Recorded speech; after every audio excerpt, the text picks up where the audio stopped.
بسم اللہ الرحمن الرحیم۔ اگر کوئی آپ سے دشمنی منافقت کرتا ہے، پریشان کرتا ہے، تو یہ عمل آپ پڑھیں 21 بار۔ 21 بار یہ عمل پڑھنے سے دشمن کا سر آپ کے پیروں کے نیچے ہوگا۔ کیا مطلب؟ کہ انشاءاللہ وہ دشمن اپنی دشمنی سے باز آ جائے گا۔ اگر وہ دشمن اپنی دشمنی سے باز نہ آیا تو اس گردن کے بل گرے گا، نقصان ہوگا اس کا، اور بے تحاشا نقصان ہو جائے گا۔ اس لیے اس وظیفے کو بڑی احتیاط کے ساتھ آپ تلاوت فرمائیں۔ یہ قرآن پاک کی سورہ نساء کی آیت نمبر 45 ہے۔ واللہ اعلم باعدائکم وکفی باللہ ولیا وکفی باللہ نصیرا۔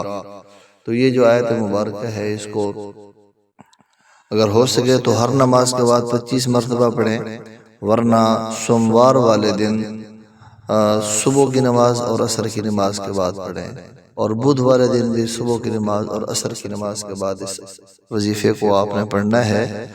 اور اس وظیفے کی برکت یہ ہے کہ آپ کا دشمن دشمنی سے باز آ جائے گا، اور اگر باز نہ آیا اور ضد پر اڑا رہا اور بلا وجہ آپ کو نقصان پہنچانے کی کوشش کرتا رہا تو نقصان اٹھائے گا۔ ایک خیال آپ نے یہ کرنا ہے کہ ناجائز جگہ پر اس کو ہرگز نہ کرنا۔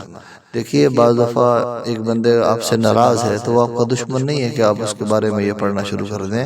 احتیاط کے ساتھ آپ پڑھیں، ناجائز جگہ پر نہ پڑھیں، کہیں ایسا نہ ہو کہ پھر یہ رجت ہو جائے اور آپ کو بھی نقصان ہو جائے۔ اس لیے اگر کوئی آپ کو پریشان کرتا ہے، پڑوسی ہے، کوئی بھی ہے، تو آپ اس عمل کو کریں، بے غم ہو کر کریں، انشاءاللہ بہت فائدہ ہوگا۔